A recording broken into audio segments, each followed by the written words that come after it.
live on Twitch. Hopefully you can see us. This is my first time using StreamYard in order to host something. Had a little technical hiccup and had to switch over to this last minute. But I am joined with my first guest ever on the Be Homestead stream, Jeff Everhart. How are you doing? I'm doing all right, Ben. How are you? Thanks so much for having me. I'm really pumped to be here talking Astro and Headless WordPress. Yeah. This stream definitely came to be on not because we have a lot of crossover. I personally have never used Headless WordPress to build anything. I played with WordPress head full a couple years back. Oh, okay, okay. That was going to be my question. Is like, what's your experience with WordPress? But it seems like you've used like traditional WordPress, right? Yeah, it's been a long time. It was definitely with the drag and drop, but not anything that I listen to on. But really, the only way I keep tabs on WordPress is Shop Talk Show. Just hearing them like ruminate on, oh yeah, you set up a Gutenberg block to insert React components, and I think, okay, that's a stack. That sounds interesting. I haven't tried it myself. I just know that even the old guild developers like Chris Coyer and all the rest still have a font spot for WordPress, so it must be the thing to keep an eye on. It is, and I think at least with Chris Coyer, maybe Astro too. I remember him tweeting at one point in time, like, I just want WordPress and like Astro to live together in some capacity. So maybe we can make his dreams come true today. But yeah, I mean, WordPress as a project, there's a lot going on and a lot of different ways to use it, which is one of the things that I think is so cool about it. Like, it's kind of like this weird web development Swiss Army knife that lets you do a bunch of stuff really fast and really flexibly. So that's sort of my pitch for that. But yeah, so I think today we're gonna sort of walk through the basics of hooking up WordPress and Astro, and maybe I could kind of kick us off by just sort of like walking you through the resources that I've got, and then we could jump into Astro a little bit. And if while I'm going, you have any questions about, I'll throw some context about WordPress in there. Just so that, everybody who isn't familiar with using WordPress as a headless CMS kind of gets some background. And, we'll see what's going there. So like, I've got a couple of stuff put together before the stream, right? Just to prepare. So really, I've got this repo here. And I think that's just like the basic starter template without TypeScript. It's not the blog, not the portfolio, really just the basics. And so from there, we can start pulling in some data and stuff. Let's see what else other tabs I got open. I got the Astro docs open, so I figure we'll you'll need them. Be diving in. Yeah, we'll need them. We'll be diving into that stuff a lot. And then I got a couple other tabs. So this one is our user portal for our Atlas hosting platform at WP Engine. We're jumping right in here. Yeah. Well, and I'll come back to this. I just wanted to like sort of give some context for how this is all working. Yeah. So like, Atlas as a hosting platform gives people who are doing headless WordPress sort of complete solution to do this type of work, where it provides hosting for both sort of like the Node.js based front end and your WordPress backend. So like in this one platform, you can get to everything that you need to manage a project that is using that development paradigm. And it's hooked up to this GitHub repo. So later, as we start making changes, we should see them, deployed not instantly, but pretty quickly to this URL. And then over here on the left is where I've got my WordPress backend set up. This is just like a demo content hub site that I use. And there's a couple of things that I can walk through here. So I've got just some posts set up, took some hipster Ipsum, created just some sort of basic posts with pretty basic content, images, headings, stuff like that. And then I also, in the Astro theme, created some custom content types using a plugin that we can walk through later. Yeah. So we got some space launches that we can pull into our site. And I built that using a tool called Atlas Content Modeler, which is an open source tool created by WP Engine to help us model, different types of data in WordPress. So like the out of the box types that you get, like posts and pages, just aren't enough for a lot of scenarios. So this gives you a really flexible way of doing that. Defining your types, your fields, and things like that. And then what it does as well is a lot of people may not know this, but sort of like the crux of using WordPress as a headless CMS, I think, right, is being able to connect with those via different APIs, right? And so the WordPress core has a REST API baked in. So if I just snag this URL, and do WP JSON / WP / V2. That's going to bring me back, just like a bunch of data about all the different routes and endpoints we have available to us. So that's, they're out of the box. But then using a plugin called WP GraphQL, we can also turn your WordPress database into a GraphQL database. Oh boy. GraphQL API. And this gives you access to graphical right in the back end. And like I can open up my query composer and, all sorts of things. compose my GraphQL queries here and then copy them into my app and use all that stuff really easy. So lots of kind of powerful tools in WordPress. I'm sure we'll dig a little bit deeper as we get going. But okay, so like here's our basic Astro app. I mean, where do you think we should start, Ben? Yeah, I mean, first, because you introduced like a lot of things, I did want to ask, like a little bit on. No, totally. So my background, at least using any CMS, has been mostly contentful in the headless space, and what you showed there, it seemed like something very similar to that. I don't know if you use contentful, but I know there's a concept of like you create content models, which are the structure of your data. And then when you create entries, you're saying, I want to create a space launch, and a space launch has these 3 keys with this rich text field, this Boolean value, etc. Is that kind of what we're looking at? That is exactly what we're looking at. So if you want, I'll dig deeper into the content modeler plugin and sort of show you what that looks like. So yes, that's exactly it. Like I come in here, I create a new model, which is what it's called in this context. WordPress's under the hood data type is called a post type. So sometimes in the WordPress world, you'll hear that used as well, right? So this boils down to we're creating a custom post type. This plugin calls it a model. But if we click into this space launch model, we have all those individual fields on there that we can define. And if we want to add another one, we've got a bunch of different options. And then like say we wanted to edit one, we can even open that up. Each one has its own options. Like, so, right, do we want to make this required? We want to add a description to help our content editors, just depending on your use case, right? With WordPress, a lot of these things get built and then passed over to somebody who's, a content marketer or, a writer or something like that. It's their responsibility to do that. So like you can make this interface as prescriptive as you want with some of that stuff. Gotcha. Yeah.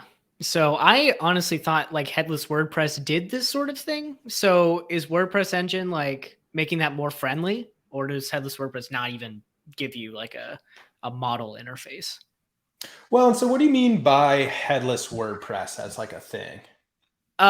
Me not understanding headless WordPress as a thing. I thought it was like a headless CMS. And I guess that's not true. It's just like WordPress exposes an API and you could build a headless CMS on top of that, like this one, if you wanted to. Yes, I think that is essentially what headless WordPress is there's not really a SaaS solution out there to do headless WordPress, right? Like I think at the end of the day, what you get when you're doing headless WordPress is you have sort of a WordPress site like you would any other. Like maybe you've got some robots.txt stuff in there to like not have parts of it indexed, but essentially it is just using the regular sort of run-of-the-mill WordPress with those APIs sort of bolted on in the same way that you would. And I think the benefit to that is like so many people are comfortable using regular WordPress that for them to go and learn a Contentful or some other like, other CMS, like there's a learning curve there. And we see lots of people wanting to use that because they want to use WordPress, but might want to do something different on the front end. And you'll see that happen a lot, right? Where somebody has like a long-lived WordPress site, they've got tons of content and they want a better front end, and they want to move away from doing theme development in WordPress. And so, using it headlessly is a good next step. Gotcha. Yeah. So if I had like a ton of WordPress posts, they would appear maybe in the content modeler, or I'd wire that up and then I'd have like a new interface. Yeah, pretty much. Right. So like if I come down here and say I've got my posts that I've already published and like, let me see, we can do this real quick. And this is just the API. And so if I slap on /posts, that's going to bring me back all of the data on my posts that I could use in whatever fashion I want. Or like over here where I have GraphQL, I can kind of compose the same thing. So if I want to, come down here and say I want to query for my posts. We get all the different, data that's on top of that. So what do we want here?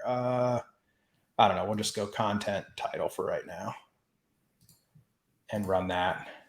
You know, we get that back in this JSON format. Yep.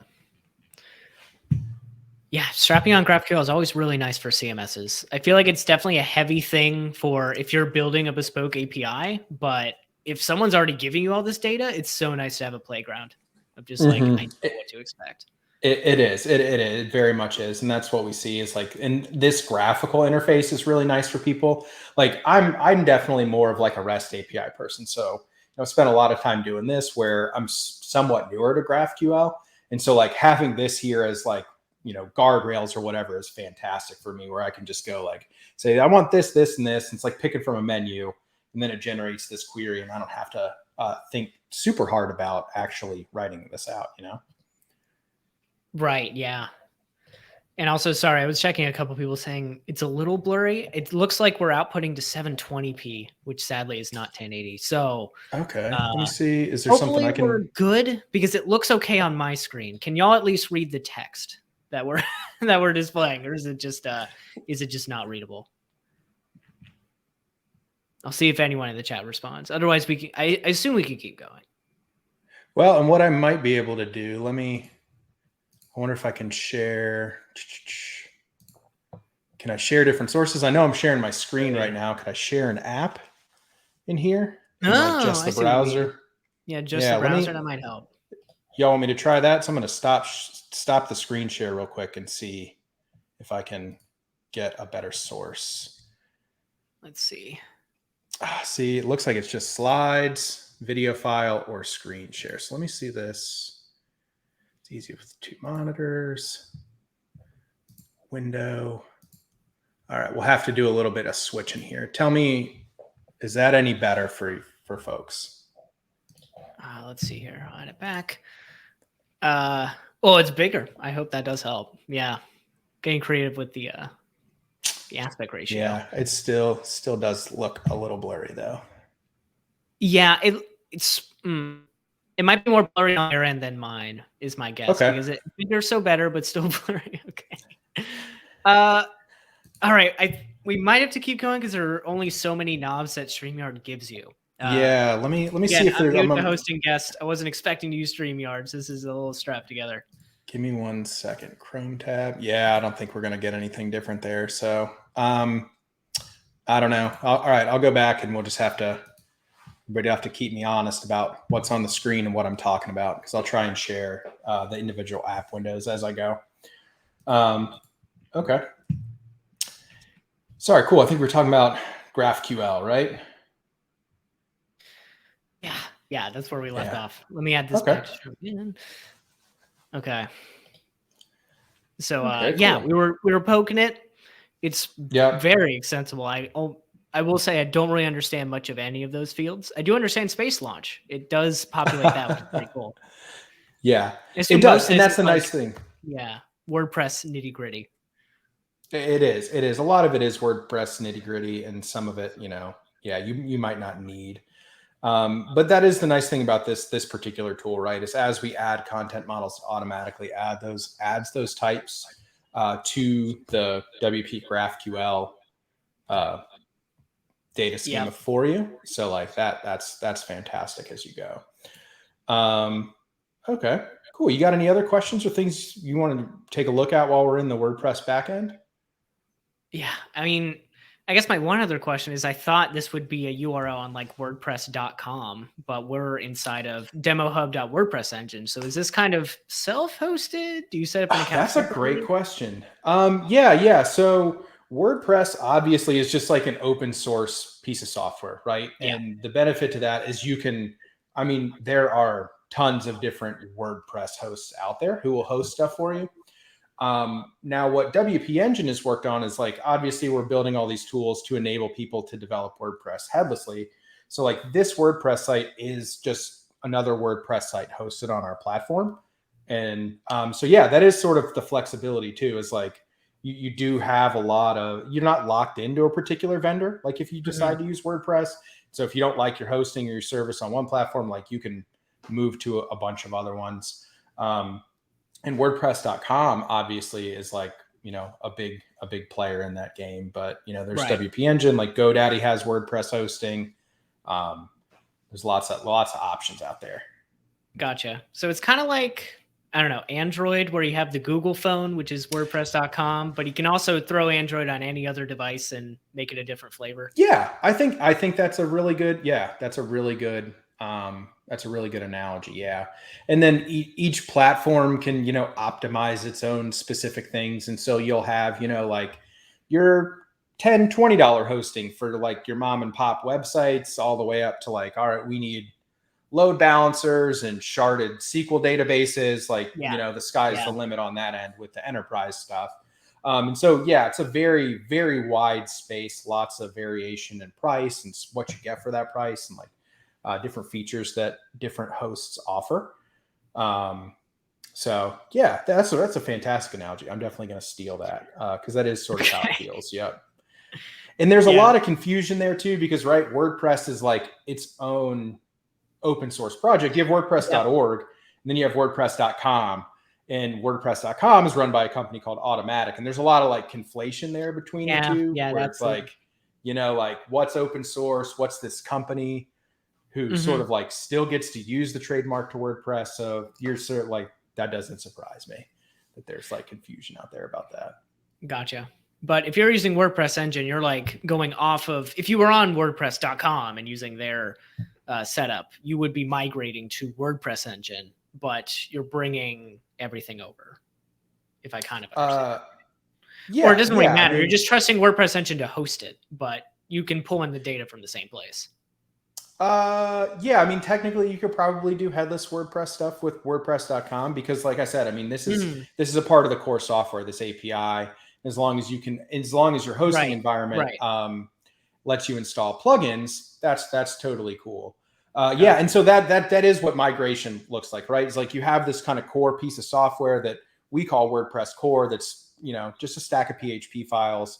And then like most of your stuff is stored in the database or like the uploads folder. And so you're essentially just migrating that database and a set of files over and just running it on a different server. Gotcha.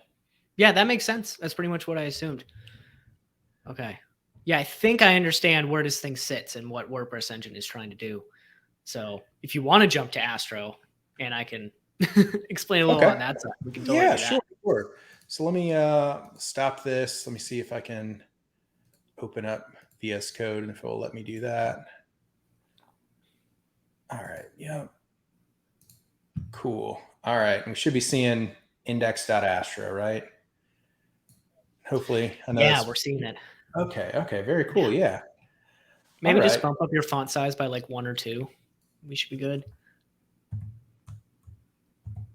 How's that? Yeah. Perfect. Cool. Maybe I should have done that in Chrome too. That'd have been a decent idea. It's readable. Yeah. All right. Okay. So cool. Yeah. So now and I've messed around with this just a little bit. And you all do have a really good tutorial. I'll make this just a little bit bigger so we get all the text in here about connecting to WordPress as a headless CMS in the Astro docs that I definitely use to sort of orient myself. So that was cool. But what I figured we could do is just maybe get started with this index page and swap out these card components for those posts that I have in the back end. Does that sound like that's a decent thing to do? Okay, cool. Should be good. All right. So let's see. What would be the first step of that, I guess? Maybe we want to make a file to fetch our data. Yeah. I guess to start, we can fetch all of the entries and make a little homepage here. And then we can make URLs for each of the posts that they would link to. And to do that, you don't even need a separate file, really. At the top of this, we can put a fetch request, assuming it's just a REST API we can grab. Yeah, well, and I think we can do that, or we could. Yeah, and but I think either or. So let's, if you don't mind, let's do GraphQL. It just tends to be a little bit cleaner. Yeah. All right, so let's see. Well,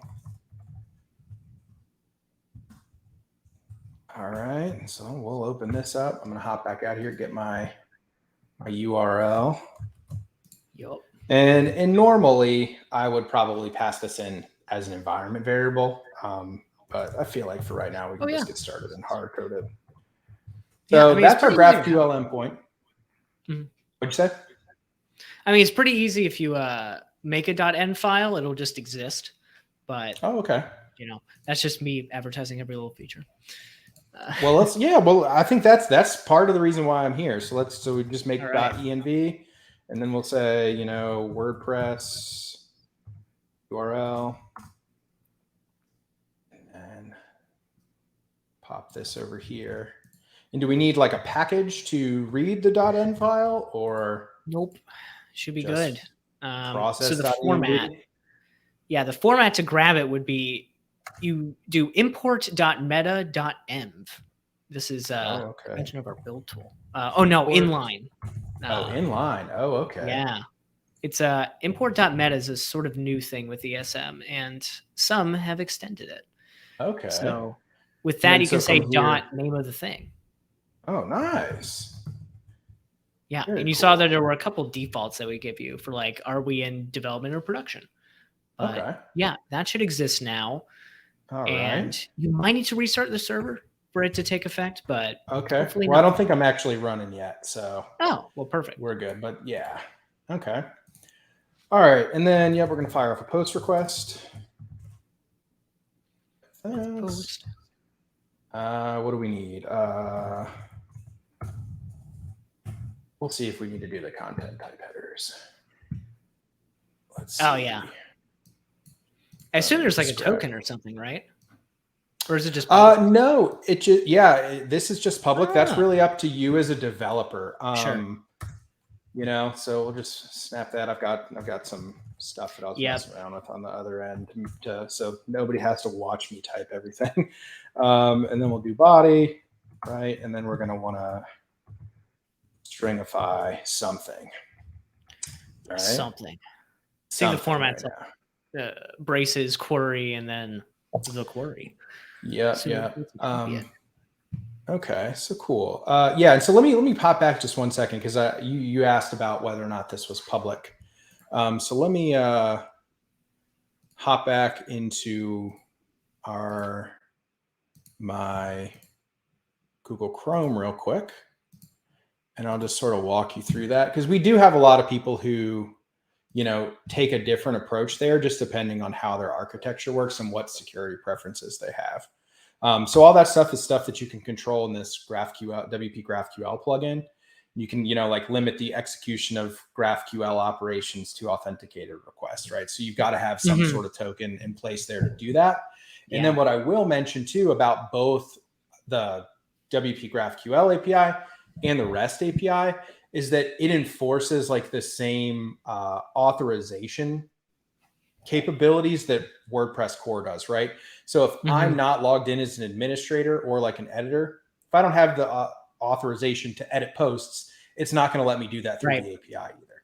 So that's what's really cool. It's like all those things are still protected via the same mechanisms that they would be in here. And that means that public people can't, really mutate your data at all. So really they're just reading it, which is why a lot of people tend to keep that open. So cool. So I'm going to hop back into this graphical IDE, and I guess what do we want to do? Just kind of grab some posts. We got nodes, content, title. Let's see. Let's do excerpt. Thank you for correcting my bad spelling. What else do we want to get? And then we'll get the slug, which is just going to help us sort of construct the URL. And I'll just fire off that query and just make sure that looks the way we want. And that seems like, cool. We get all the stuff back. All right. Yep. So I'm just going to snag this, copy that, and then we'll head back into our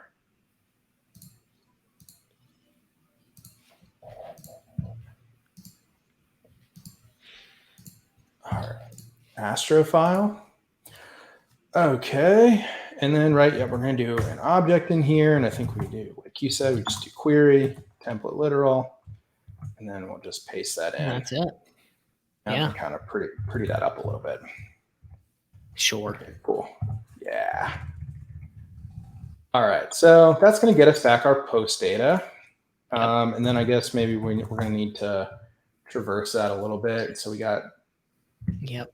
Don't forget to put in a weight. Yes. Thank you. I was just going there. Okay, I was just going there. Yeah. Well, I know, but I forget. So just waiting for the right time. Okay. And then, so this is going to be data. We can do, this. Yep. It's probably complaining because there isn't a variable yet, but. Oh, you're right. You're right. You're right. So I'm going to call this posts. I do that all the time though. Like, why do I have to name this? It's just it's just a variable. I just want to use it. Yeah. Dot posts dot nodes. All right, cool. Doesn't seem to like that. Yeah, we probably need TypeScript. If you just put dot then res JSON. Oh, good call. Yeah. You're right. You are right. I'm speaking code out here. Yeah.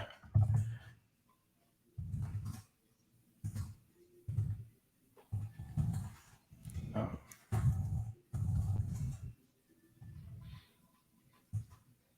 Okay. Good call. Nice. All right, so we got our posts. Okay, so now, so what would be our next step here? I guess swapping out these cards, and is there a way we can repurpose these cards? I think so. So every post has a title, body, and a link, right? Or the link will generate in a bit, but we can definitely set up a title and body. Okay.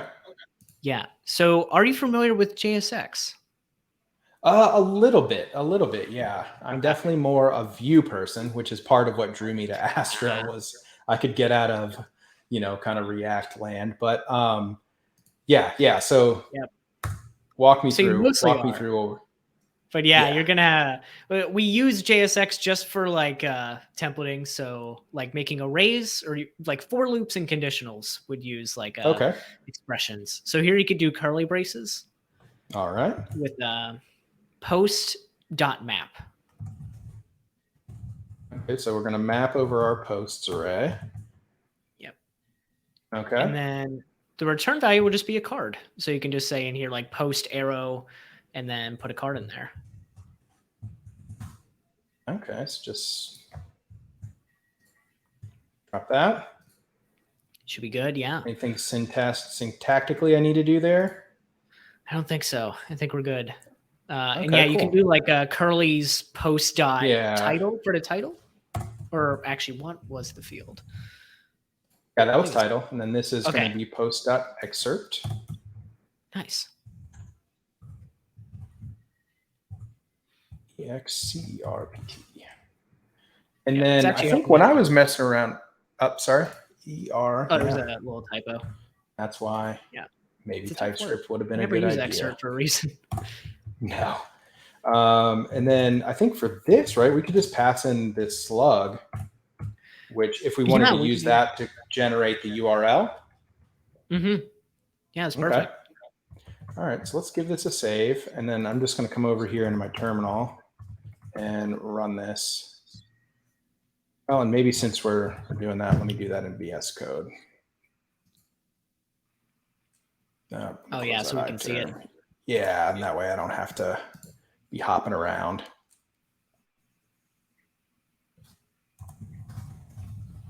Run this. Cool. So I'm going to hop over here. Preview. Okay, cool. All right. Yep. And so I think that's working well. So I'm just going to sort of preview that for everybody. And I think this will be another little next step on our Learn Astro journey. So what gets returned with that excerpt is HTML. It's HTML. Right? Oh yeah, that's easy. Yep. It's easy for us to handle. Yeah. Okay. And so that's what it looks like right now. So I know like exactly. Yep. Fantastic. And so I know in like React land, right, we'd use like dangerously set inner HTML. Yeah, it's not dangerous for us because it's server side. So okay, we'd like to do it in a less dangerous way.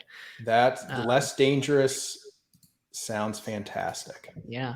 So let's hop back. And I think you can try sharing the whole window if you don't want to keep switching apps. Or is that what you're doing? Okay.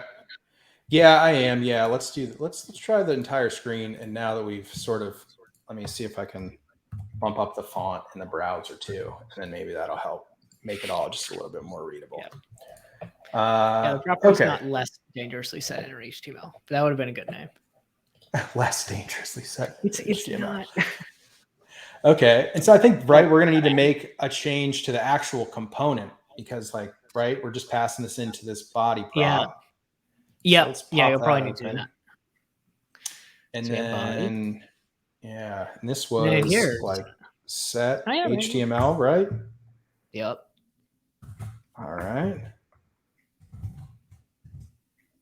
Okay, and I don't want to duplicate that, so let's refresh. See what we get. Okay, very cool. Yay. All right, that's looking nice.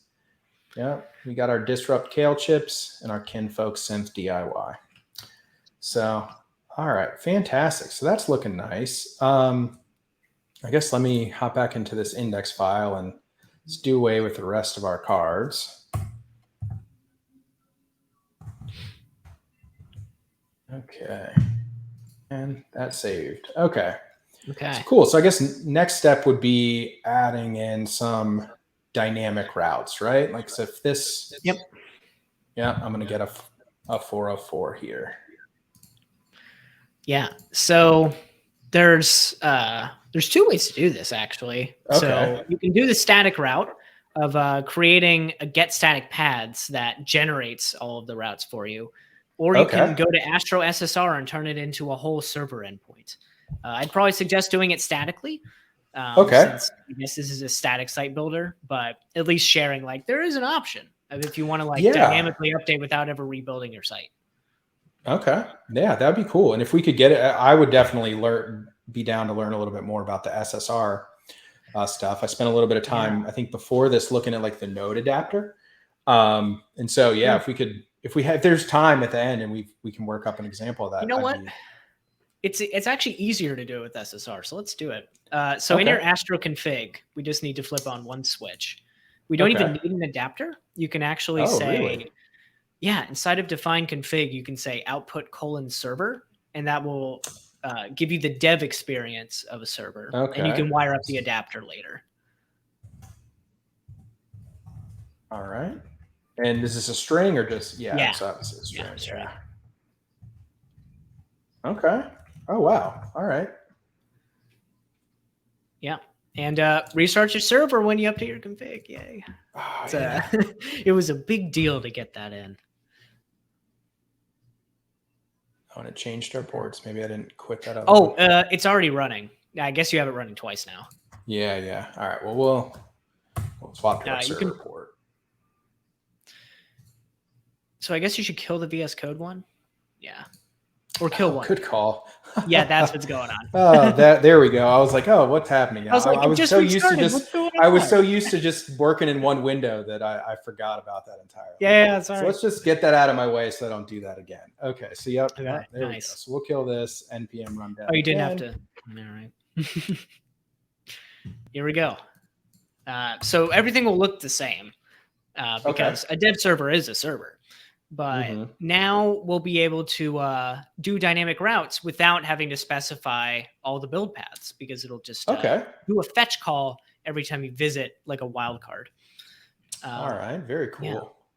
So we use file-based routing for this. So inside of pages, you can do brackets, post slug, or whatever we want to call it. Okay, I'll just call this will be a variable name. Yeah, .astro. Okay. All right. And here, I'll just copy some stuff from here and we'll drop that in. Get the layout and everything. Yeah. Okay. So this will mostly be the same, actually. Now we'll just do a separate query for an individual post. Okay. And so I've got, right. So anything inside of these brackets is going to become, that dynamic route segment. So I'm guessing I can access that using something in this What do y'all call this? Is this front matter? What is this? We call it the front matter, but it's so much more than front matter. It's just a bunch of JavaScript that runs on the server. If you come from Next.js and you've used like get static paths or get server side props, it's it really is that. Just with a lot less syntax to get going. And you can put front matter in any component that you want. So you could have a component that's nested like 5 levels deep, and that component can still have its own data fetchers, its own logic. Oh, wow. That's really cool. Yeah. It's kind of like PHP, actually. I guess that's the closest parallel of like, you got your server at the top, you got your HTML. Yeah. And when we had Fred on our podcast, that was like one of the things we talked about. And obviously, WordPress is built on PHP still. So like, I think there's a lot. That's part of the reason like why I was so hyped for Astro. I was like, oh man, there's like this nostalgia here and this simplicity and all of it that makes me feel like that. Where I'm just like, oh, I can do this and just upload it to a server and I'm good. Okay. So, and I guess we don't need to rename this variable. This is going to stay the same, right? We will need to sort of rework our query. And then we should just be able to, swap out some of this stuff, right? Okay. Yeah, just render an individual post. So, how do you pass, or how do you query for a post by slug? Yeah. So, and how would I? So maybe that's a question for you. How would I extract that param from? Okay. So the global Astro object is where you'll find a lot of things that are injected or passed in. So it's just so if I wanted to, slug is Astro dot params. Okay. See, and then I want to destructure. Okay, slug, or I guess I could destructure this part too. You can do either or. All right, we'll rock that. Okay, so the global Astro. Is there anything else available on that object? Like what else would we use this for? Yeah. It's really like all the Astro features. So it's like half the docs, I guess. There's like if you pass props to a component, you would access Astro.props. Since we're in a server, you have access to the request and response objects. So if you want to parse out query params, it's a web standard request object that you can work with. And then you also have access to the response. Like Astro.request. Astro.request, Astro.response, redirect. Oh, very cool. Yeah, and redirects is our first sort of like helper to generate a nice response. That just generates like an actual redirect response. But yeah, the cool thing about the front matter is you can return responses from it. So if you want to like return JSON instead of HTML if something's bad, you have that option. So that's why we opened up Astro.response. Oh, that's really cool. That's a good feature to know about. That's really neat. Okay, so cool. So we got our slug there. Let's hop back into graphical. And I'm just going to obliterate this query. And we'll pop this open right. We'll do this. All right. So what do we want? Yeah, it's really nice. I've seen the query composer. Is that new? It's been in this plugin for a while. Okay. And so I don't know. I also know that there's a lot of development going on with this plugin in particular. And so like they've added some ways you can plug into the graphical IDE in here to extend this too. Yeah. So it's a really this is like a fantastic resource for people doing WordPress stuff. All right. So we're going to let's see, we definitely want the title, I guess, right? We probably also want the content. And then we'll get the date. I'm not sure we need it, but all this stuff is alpha order. So, all right. And so let's come back up here because we'll need to, parameterize this query just a little bit. Okay. So we've got our ID that we're going to pass in there, and that's going to be our slug. And then if we select this ID type toggle right here, we can basically tell it what type of ID we're going to use to kind of query this. Yeah, it is really neat. So we're going to select slug. And I don't know if this is the same way in other GraphQL systems, but it's a quirk about WordPress that I might as well say here. So we've got two ID fields. And this sometimes trips people up. And we've got also sort of slug and URI. And like there's a little bit of overlap between some of these things. So like database ID, like under the hood, WordPress uses a SQL database. So like you have your auto incrementing IDs for post types and stuff like that. But part of that is obviously, you might have, some type have ID 1 and, the other one, another type have ID 1, right? So that's referencing the database ID. It's whatever WordPress thinks of this thing in its database. The ID is like a unique ID that WP GraphQL assigns to the item so that it makes those queries easier to run. So if you're ever tripped up and you get a numerical ID, that's a database ID. If I'll just throw this on here real quick because we might as well show people. I know it's up in the D's already. Can I get database ID? Yeah, if I do database ID and ID, just sort of show you what those look like. Yeah. That's interesting that y'all provide your own layer of ID over it. So is that kind of like a way for me to specify, hey, my post slug is going to be the ID for this? Always map ID to my slug. Yeah, I think in this querying scenario, you're talking specifically about like, the unique ID. I guess so, yeah. Because I was surprised when you said, oh, yeah, the ID is just the slug. I thought you were going to query for like a super crazy ID based on a slug, but it sounds like you can do whatever you want. Yeah, and I think it's pretty flexible. Do slug. Let's get this back. Yep, and then cool. Yeah, yep. And see, that's sort of the difference. Like this is the post, the 10th post basically, I see. And then this is that unique ID that WP GraphQL assigns to it. So when I first started using this, because I would say most of my experience with GraphQL is through the context of WP GraphQL. It was something that sort of tripped me up. So for those folks just getting started, just kind of something to be aware of. So you said ID is more performant than database ID, because I would think, I can use database ID for everything. That I'm not positive on. I do know that the uniqueness does make the queries more efficient, right? Because it can just go get this thing instead of having to really check all of the things with maybe the database ID 10. So that I'm not 100% sure on, but I'll see if I can dig up some resources on why that's the case. I mean, that's really deep. I was just, digging into how you ID things and all of this, because it is like an abstraction over what WordPress gives you. Absolutely. It is. Right. And I think sort of that might be the same way with some of these other things too. Like slug is a default thing that's in the database where, it's possible this URI thing is a little bit derived. And I'll also say that for people who are trying this, I tried using URI instead of returning the slug and had just some issues with it. So that's why I'm choosing slug here as well. And I think that's about if I look at, and I kind of wonder if this is how Astro interprets the params. So when I'm pulling this and I'm at this page, maybe you know the answer to this. I guess it's not going to pull in this /, right? That will not be a part of slug. /, no. Okay. And so I think that was maybe whatever's in the brackets. Whatever's in the brackets. Okay. Cause I think I did, where was I at? Sorry. I was over here. Let me just throw slug and URI on here to show you all the difference. Cause I was playing around with it earlier. Yep. And I tried to use this URI. And so I think, and it kept I was doing it with get static paths and I thought I was doing it right. But now I'm kind of realizing it was probably what was in params was this.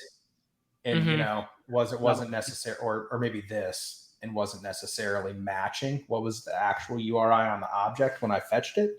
So I don't know, and maybe I'm wrong, and we can take a look at it later. But yes, we'll keep that stuff, and there's no real harm in just taking this query as is, I don't think. So we'll just grab this and slap it back in here.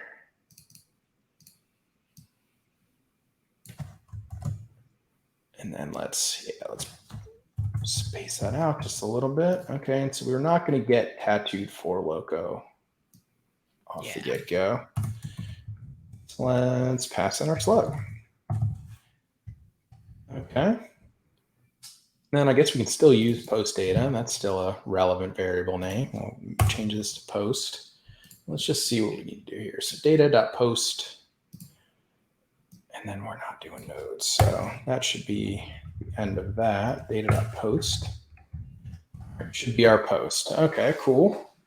All right, so I'm going to obliterate these instructions. And I guess we can just come down here and start using this stuff in our template, right? So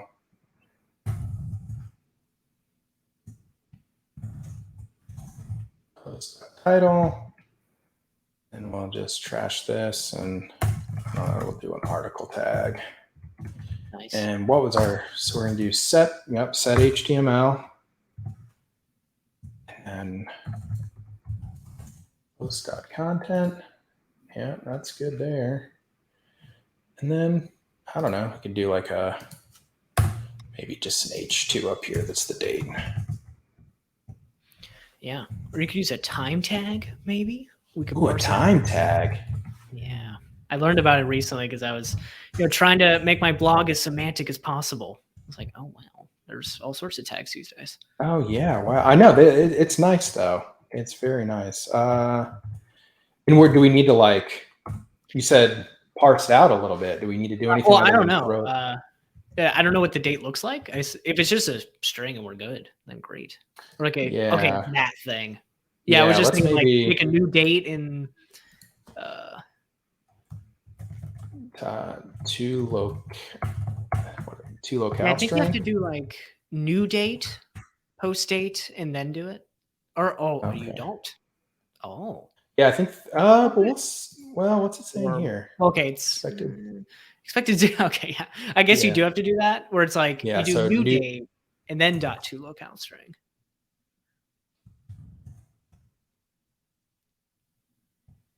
Okay.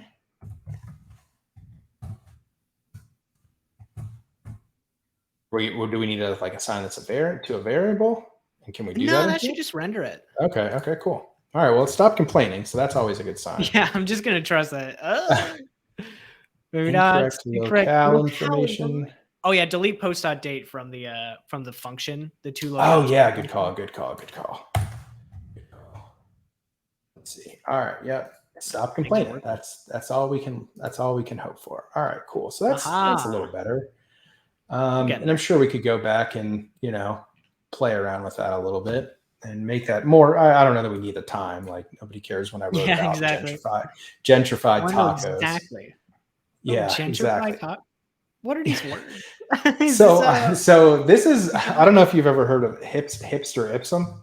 This is kind of my go-to whenever I've got to do stuff. So I get it. Your artisanal filler, and I'm baby vinyl quinoa gluten-free. There it is. So if you're ever looking for, why does it know my Trader Joe's receipt? This is a problem. Yeah. Kale chips, freaking love them. Yeah. Kale chips are delicious. Okay. Disrupt kale chips. Cool. So let's just, and all this stuff's working. Image is kind of loading a little slow. Get it in the CDN. Yep. I mean, we can't. We have a shiny image component now, but it's a component. Oh. So we have to get creative with it since we're using set HTML. I actually don't think we can do it with our current setup. Okay. Well, and that actually leads me into a little bit of a deeper dive into the WordPress data stuff. Right. Because right now we've been doing it kind of the quick and dirty way, which is we get this, HTML content back from the server. And we just pipe that into whatever our container is using set HTML or, whatever framework sort of mechanism you're using there. But so there are other ways that we could get this data back in a more structured way. So if I go back into the post editor, and this is just kind of a preview of some of the cool stuff we're working on at WP Engine. So we've invested a lot of time into, and if you don't mind, I'll take us on sort of a sidetrack. We've invested a lot of time into building sort of a headless WordPress framework based on Next.js. It's called Faust, and they're working on sort of a second version, to this that adds a little bit more functionality. And one of the things that we hear from people a lot is they want a better way to do exactly what you just said, right? I have these image components, or I have these React components that I've created on my own. I want a more flexible way of getting this data from the block editor out and into those components. So instead of getting back just raw HTML, maybe I get back like, an array representation of objects, that here's like a paragraph and here are its attributes and here's its content. Yeah. Here's an image, here's its source. And so that's something that we're working on right now, or ways to get that back out through GraphQL so that you can sort of decide what you want. Do you want like the data? And do you want to sort of reconstruct that in your own front end, or do you just want the HTML and pipe it in there? But we're also working on a way to like reverse that as well. Because I know you mentioned a little bit like in the beginning about hearing about Gutenberg and the block editor and sort of how all that works. And so this is just a really sort of, a ton of time and energy has gone into developing the block editor. And that's essentially what it is like smallish sort of React components that you can, inject into the page and then store data about the component inside of it. And so that's sort of what this team is looking at, is not only how do we get the data out in a structured way, but how could we say in like a Next.js project or something, or in this, framework, create React components that then we can push to this WordPress backend so that we can sort of use them in both places. And that's, I think, like, sadly, I don't have a demo for that, but it's one of the things that we hear about a lot from people trying to do this is like, hey, we want easier ways to do that. And there are plugins that'll give you the data sort of right now. So. Gotcha. Yeah, I didn't even know there was a full page builder around this. I thought it was a generic, like, rich text element, but it's cool. There's like a block concept going on. Yeah, and that was called the classic editor, and that sort of got phased out over the last couple of years in favor of this block editor. And it does like offer some really great experiences. Like they're doing lots of stuff around like reusable block templates and things like that. So there's a lot of innovation happening here. And it's just sort of like, I think the sticking point is that like as an open source project, like headless WordPress isn't necessarily prioritized. So a lot of it is like these community driven efforts to say, all right, well, we need to figure out a way to do X, Y, and Z. And that happens through either open source projects like GraphQL or like larger companies like WP Engine sort of sponsoring the development of this framework, or other tools like that. So hopefully, like if anybody here is watching this and like is excited about that, just pay attention to like our stuff over the next couple months, because we'll have some announcements. We'll probably have some demos on how that's going to happen, and it'll be really cool. Because it'll enable it sort of exactly what you said. It's like we can take it, pass it into this image component, and have it in a more flexible way. I think most like front end people want. Yeah, because the beauty of Astro is like if you want to render a node with a React component from Material UI, a Svelte component from somewhere else, or an Astro component you homespun, you can import that and put it into the template, and it should work as well as you want to. It's not even just React. So yeah, assuming it keeps headless, it would be very cool if it gave back like a big JSON blob where I can map image to image component, pass through to source and alt, and I can sort of get going. Yeah. And I think that's sort of exactly the intention there. And just to speak about the flexibility of the Astro framework stuff, that is one of the things that I was so excited about. Like, WP Engine and my job now is a lot of React, right? Where we're using Next, we're doing stuff like that. So most of my time is spent in there. And before that, I'd spent like 4 or 5 years really doing, Vue and Nuxt, and like really, really loved that development environment. And so like we all had a get together one day where I was like, let's all get together and like, let's just pair program some Astro stuff. And I was working with a couple of our other dev advocates and like, added on Vue and started using Vue. And like, they were like, Jeff, I've never seen you smile as big as you're smiling right now. Cause it was so pleasurable. Like Astro was so simple. And then I was getting to use the framework that I wanted and wasn't being forced into one or the other. And so it was really cool. Nice. Yeah. So props to you all for that flexibility. Cool. So maybe, I don't know, let's hop back in here, and I guess we're at right now. So I guess how much time we got left? So I got to stop at 3:30. So we got a half hour left. Okay. Yeah, we should have, filled up a whole stream building website, but it's just so easy. What is there to demo? Well, and so there's there's a couple of things maybe we could do in like 10 minutes or so. I mean, we could definitely we have this space launch content type that we could make. I can also talk about this sort of hosting platform if that'd be of interest. I haven't done anything there, so like I said, this is all tied together, and let's give it a live try, right? So if I add some of this stuff to Git, public typing is difficult. So kudos to all you streamers. It's the worst. Yeah, I get it. It's anxiety inducing. What did we do? I don't know. Added posts. Added posts. Nice. Boom.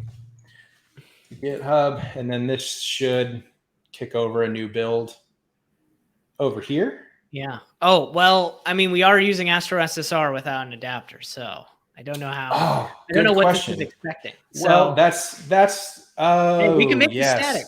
We can make this static very easily. Yeah, and I think it's 100% going to break, and I will tell you why. And this is maybe so our platform is just a little bit different than I think maybe Netlify or Vercel, where it's not serverless. Oh, there we go. Yep, killed it. That's cool. And that's to be expected. And I will tell you why, audience, here in just a second. Okay. So it is built around kind of this long running node process idea, right? That's what this environment is. And so since Astro is is static site generator, everything gets populated in the dist folder. And so what I did to make that available on the platform, just sort of using the static method, was I made a couple of changes to this package.json file. So I added this HTTP server package and then changed the npm start script to basically just run that server and point at the dist folder, which made all the static site generation stuff work awesome. And big shout out to our solutions architect, Jordan Maslin, for helping me get that, I ideate on how to get that piece working. So that's absolutely why it failed. So what a demo. Wah, wah. Yeah, I mean, I can turn this back into a static build for us. We just need to add one thing to the slug.astro. Okay. It's probably worth demoing the static use case anyways. Yeah. Well, I think to me, that's what a lot of people want. And so and this is just anecdotally seeing people build headless sites on our platform, they default to wanting to statically generate everything, right? And so even with some of these new rendering methods like ISR and things like that, they're still sort of stuck in let me pre-generate as much as I can, even though maybe something like Next gives you all this flexibility to determine how and when it re-renders and stuff like that. So I think it'd be worth talking about that too. So I know we got to do some get static paths, right? I think we export a function here. Yep, you can export from anywhere in the file, and it'll just be hoisted up. And if you're at home and you've used Next.js get static paths, it's identical, I think. We've been inspired by Next.js for a lot of the APIs, like the page routing, but this is the only one I know of that's we really did just kind of use it. But we also added a helper for pagination. So we got that. We got a little pagination. Okay, very cool. But for this setup. So we need to return an array, right? Yes, return eventually. Array. Okay. And you can probably copy the same query from your index.astro in order to get all the post slugs. Okay. Because we can do it two ways. We can, let's do it this way. Let's pass through all the information. Okay. Well, and that was maybe, because I know you said too, we could get props as well. Would that be if we return additional information from get static paths, is that what then is available via props? Or is that a little bit different? Yeah, so let's get creative. This would do 2 GraphQL queries instead of 1, so it's honestly worse. But if you just query for the slug, you would get an array of slugs that you could return as params, and then we could keep the rest of the code that we have. I probably wouldn't do that, but it is one way. Wait, so sorry, say that again. My brain just blipped. I get it. I said a lot of things. So this is good. So post data has slugs. You can probably just remove excerpt content title. Okay. And then this would just query for slug. And then in the return body, you could say post data dot post dot nodes. I think that's what it was. Oh, yeah. Post data dot here. Data dot post dot nodes. Yep, that. And then you can map that over to an array. Okay. And then we'll return an object. So parentheses around the curlies. I'm just going to warn you. Or that. Yes, that you're good. Okay. Curlies and then params colon node dot slug. Or hang on. Params colon slug node dot slug. It's one more nested. Oh, okay. I gotcha. Yeah. Okay. Post data dot. Okay. I'm just making sure that's in that scope. Okay.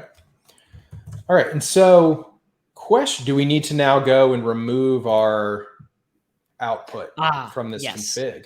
Okay. Yeah, that build error you got was probably Astro saying you said output server but didn't have an adapter. So if you remove that, it will just be a static build. Yeah, and that was the other thing I looked at, because before George, I had the suggestion where there was somebody was like, well, just run this and this will work on our platform. Just point at the disk folder. That was my next go-to, was to try and get the node adapter to work. Yeah. I'm just thinking I didn't have like to go there. If Matthew were here, our resident adapter creator, we could probably get that going in 10 minutes, but I don't trust myself to set up a node server that quickly. But if you're using HTTP server, I can guarantee it. Yeah, I think that's what, and sorry, I'm just going to take a side track. I don't think it would, it didn't seem like, yeah, we got to, where would that be at? Server side rendering. Maybe. Enable, so we go to node. Okay, so it looked like we just add this adapter, right? We install an adapter. And then it just seemed like you could add a file here using HTTP and probably just, say node, whatever that is. Node, exactly. Yeah, that's what I was going to do before I came to this, because like obviously, with our platform, like there's a CDN layer. So I was like, okay, well, some of this stuff will get cached as long as there's decent cache control headers, but I'd much rather statically generate it. Oh, you want to try it? Oh, I want to try it. Okay. The one beauty of my stream is I'm not like trying to make beautiful snippets. Yeah. I get messy on here. I'm totally game with breaking stuff. Well, so let me before we do that, so should this let's test what we got there, and then let me push it back to push it back live, just to make sure we've done get tag paths correctly. Yeah. Okay, so that looks all right. Headers, it's not defined. Oh, there we go. That was my fault. Right. We'll just be janky for right now. This is a really bad gotcha with get static paths. You can't access variables outside of it. Yep. I read that. Okay, it does work. Okay, cool. Yes, it does work. All right, so let me just.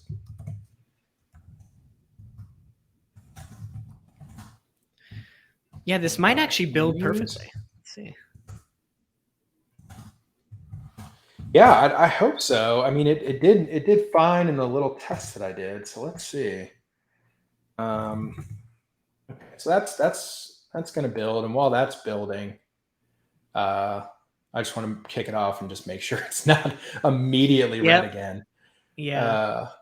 All right, so at least it's not. This is a small site too, so it shouldn't take super long for us to know whether it failed or not. Yeah, got like 5 pages. Okay, cool. So now let's hop back, and where are we in? Astro docs. Okay, so all right, what do we need to do here? npm install. So we got to install this package. Yes. It doesn't tell you the new flow. There is a cool way to do this.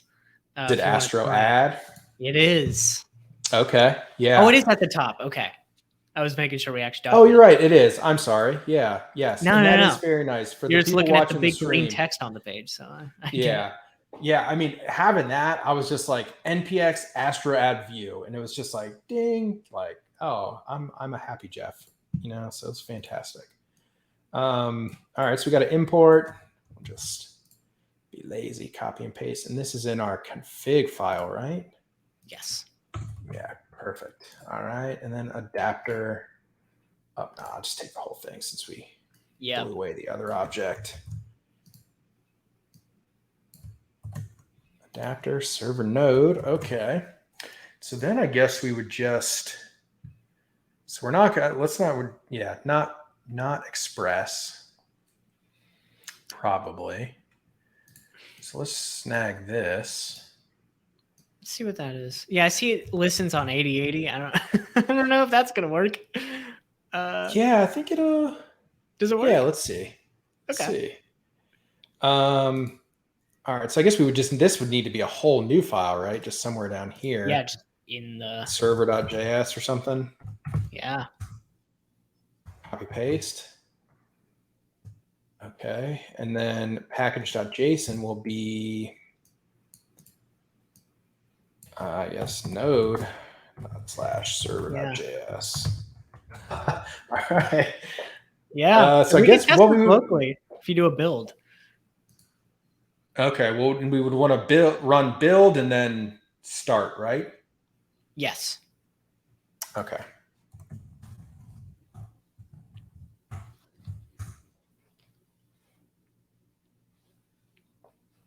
All right, that looks right. Gave us our dist folder. Oh yes, because and I'm just double checking my own understanding, right? Because we've got to build for it to create this file, this dist server entry.mjs. Mm-hmm. Okay. All right. Cool. And so then npm run start. And I don't think it logs anything. I think we don't get any output. Okay. And then so this is going to be on localhost 8080, right? Yes. All right. Some things are missing. Okay. That's surprising. That should not have happened. Okay. Finalizing server assets. Yeah, if you don't mind popping open the inspector, I want to see if we just have like 404s. It looks like we might. Yes. We got some 404s for some resources. Some CSS resources. Odd. Yeah, let me. Yeah, it seems like they're not wired up correctly. Okay. Because I noticed they're looking for assets. But... And I guess that would be a dist. I'm not really sure. Client assets? Yeah, it's in client assets, but it's separated client from server. And I feel like... I'm not sure. Well, so all we get in this server folder is this entry.mjs. Okay. Yeah.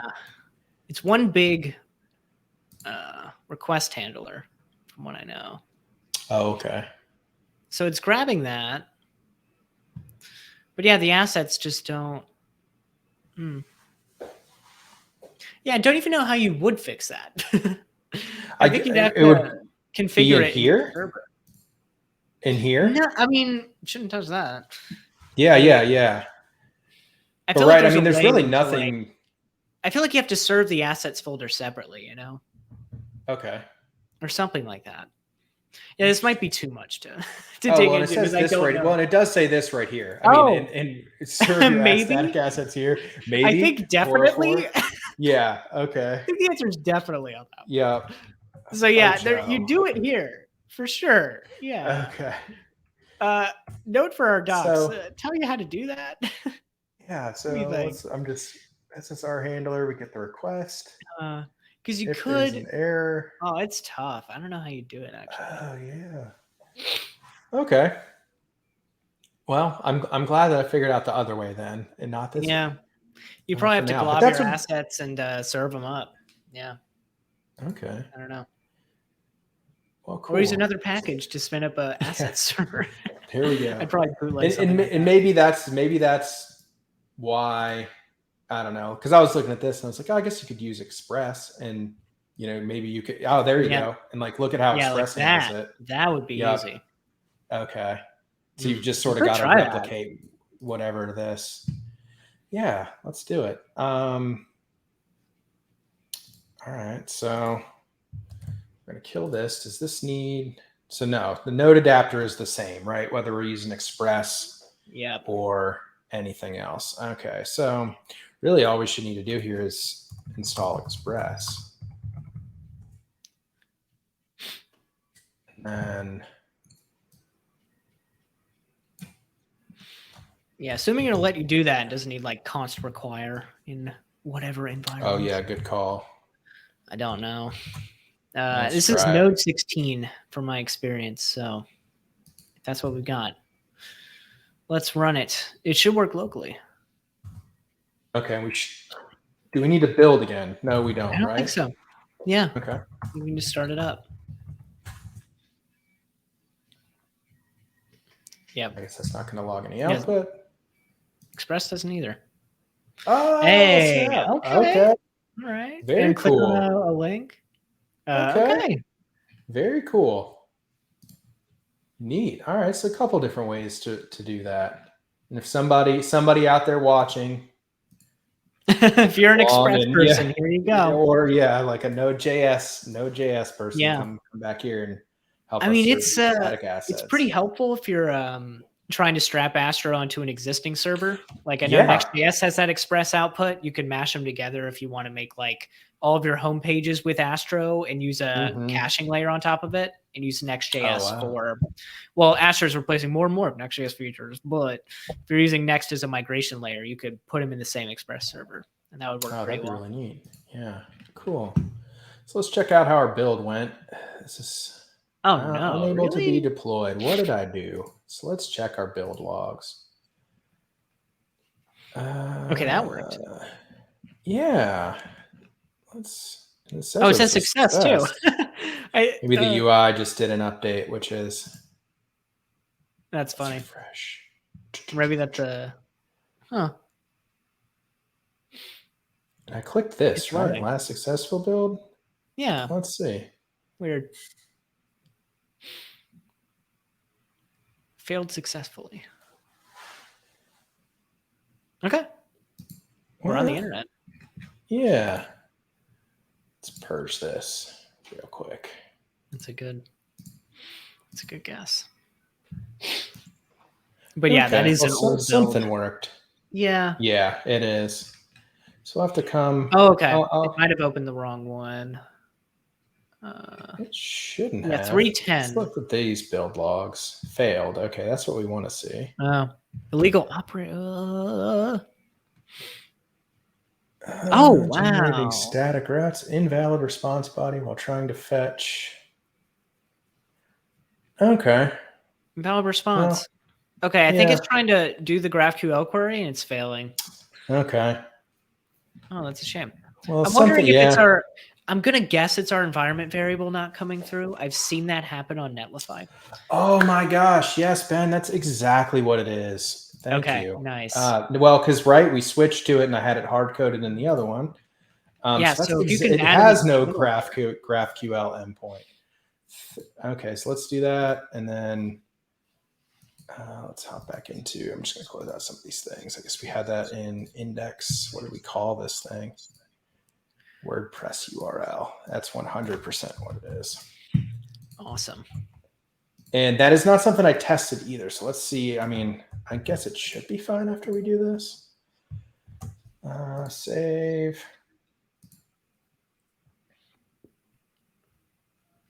And then, I'm going to have to clean rebuild it. Makes sense. But my guess is that's 110% what that was. Nice. Cool. So we'll let that churn for a second as we wrap up. So I know we only got 10 minutes left, but anything else you think we should talk about, or maybe like a headless WordPress person would want to know about Astro? Yeah. I mean, trying to cover as much ground with Astro as I can. I guess y'all know at least you can SSR and statically build. You got fetch, you got environment variables. You can use whatever component framework you want. The only things we didn't talk about are local content because, of course, Headless WordPress is managing that for us. Oh, yes. Yeah. If we had like local Markdown or MDX files, you can use those as components and pages. So yeah, it's kind of the real power of if you're like self-managing a blog. We have a lot of scrappy people in the community that just have a source folder with all of their Markdown, all of their images, and they just want to use Astro as a way to glob them all and put them onto a site. So that's where we put a lot of our time, is making Markdown MDX really nice. That's really cool. And like, I'm just thinking about that as like a potential for us. Cause like, I'll just sidetrack us a little bit. And like, this is the website that we run as a part of like the DevRel team at WP Engine doing headless stuff, right? This is a Next.js site, headless WordPress, but we've got this kind of conglomeration of stuff that's served by headless WordPress. And then down here, we also have like our platform docs and stuff like that are generated by Markdown, but like we get all that stuff from GitHub.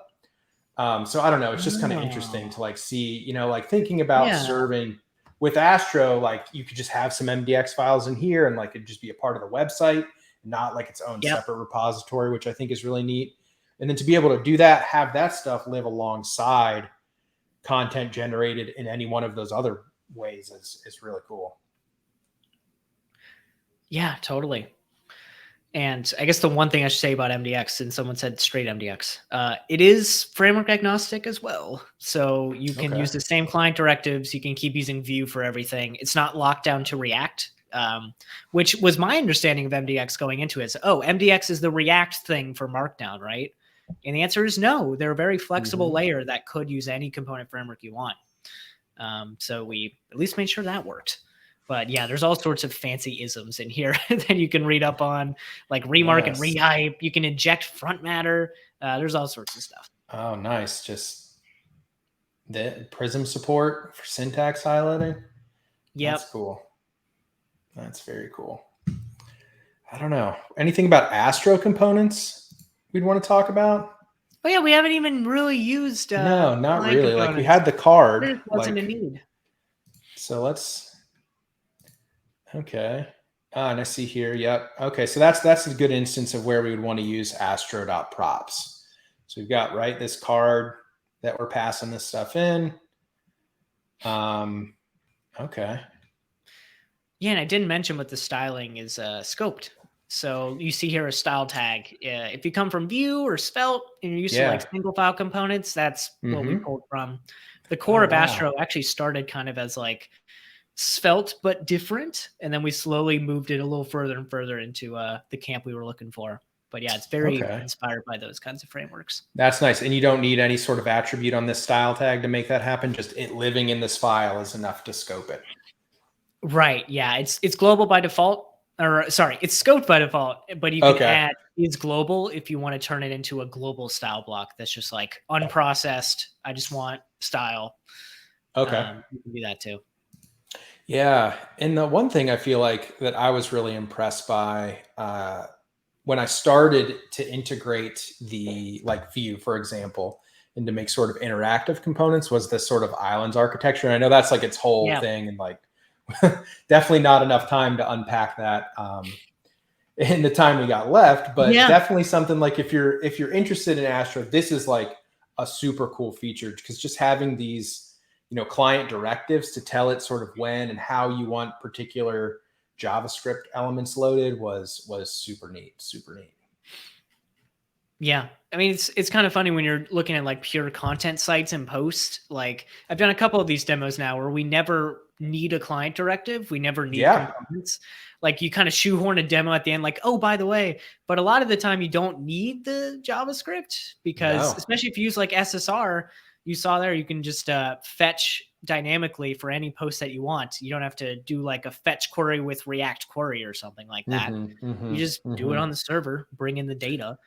And yeah. And I think that's part of the reason like why I was so amped about this for the WordPress community in particular, is because like the idea that y'all are focusing on content focused sites is like important. And that's most of what WordPress sites are some sort of content site. Yeah. Like we have some people who are doing like some more app like stuff where, I don't know, they're kind of using it like as an application framework, and you can do that.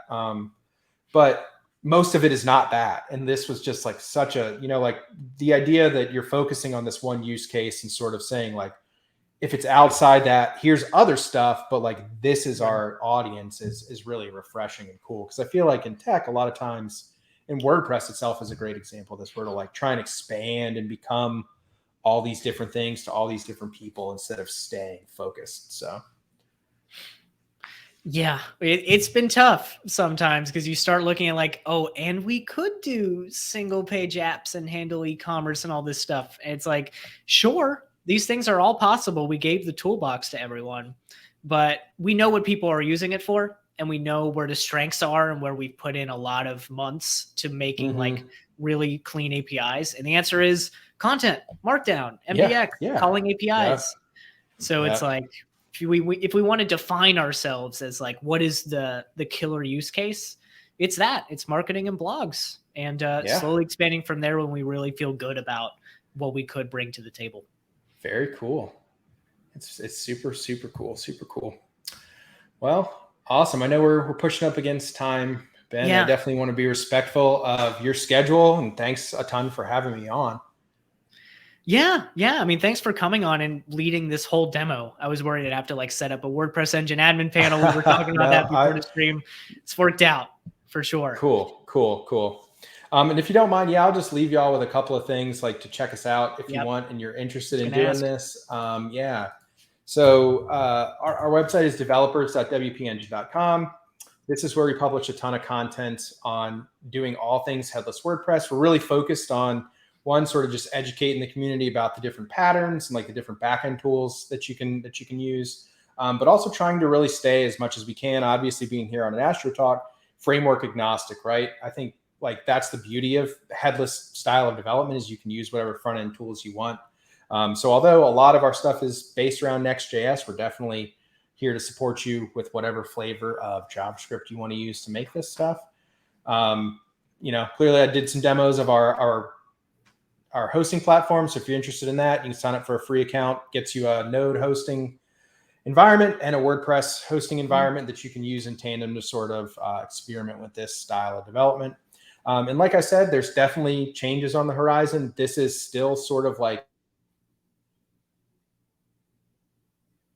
oh shoot, space. So like there's a ton of, you gotta go. Sorry, we lost your camera for a couple seconds. I'm just making sure. Oh no. Okay. Audio go out? A little bit, but got what you're saying. Oh, okay. All right. Yeah. Just check it out. There's lots of innovation happening here. And hopefully if you check back with us in a month or two, have some cool demos of some of that block editor sort of more component-based stuff that we can do with GraphQL output. So thanks again for having me. Definitely check out Astro. It's super nice, super cool. Awesome. Yeah. This felt like such a great like combination of ideas of I learned a lot, at least about how what WordPress is conceptually. I feel like I actually had the wrong idea of what it was, and I think I have a right idea now. And WordPress engine. I'm really fascinated with the block stuff. Like if it could give me like a tree of everything and I can render it to anything I want. Like that feels like something I've heard rustles of in other CMSs too. So it's cool to see like even WordPress itself. It's got as soon as it's ready, I'll shoot it your way, because it's going to be really cool and really powerful, and we'll let you do obviously kind of at that point the sky's the limit with really how you want to render some of this stuff. So it's neat, for sure. It's really neat, yeah. But awesome, thanks. On time. Dang, cool. You're a professional with this stuff. Didn't even have to ask. It's almost like I am. Yeah. Yeah, exactly. You guided me through this. It's the first time I've done a guest, of course. Cool. Well, I will always, I guess, have that under my belt, right? I was the first guest on your stream. You are ground zero. Cool. Yes. You're the first thumbnail on the Learn with Ben landing page. Fantastic. Awesome. Make a new microsite. All right. Well, wrapping up. I don't see any like questions or anything in the chat. Just a lot of love. Thank you, Fuzzy, for showing up as always. He's our like main support squad person. If you say anything in the Astro Discord, he'll probably pop up. Just a bear emoji will do. And I'm definitely lurking in y'all's Discord as well. Yeah. So if you got any questions, hit me up. We run a Discord space too that you can get to at the bottom of our website. That's really just sort of focused on, Headless WordPress and people doing projects in that vein. So if you feel like it, pop in there, join us. If not, give me a shout out in the Astro Discord. Awesome. Yeah. There was the banner. I was supposed to do this banner earlier, but go over there. WordPressengine.com should have all that info. Yeah. WP Engine. Yep. Yeah. Come on over. Yep. And if you want to meet up with us, Astro build/chat is the other one to go to. See, it's all the plugging we've got to do here. We got 2 projects and they work really well together. Awesome. Cool stuff. All right. Thanks for joining us, everyone. All right. I'm going to sign up here. Cool. Should I just bounce? Is that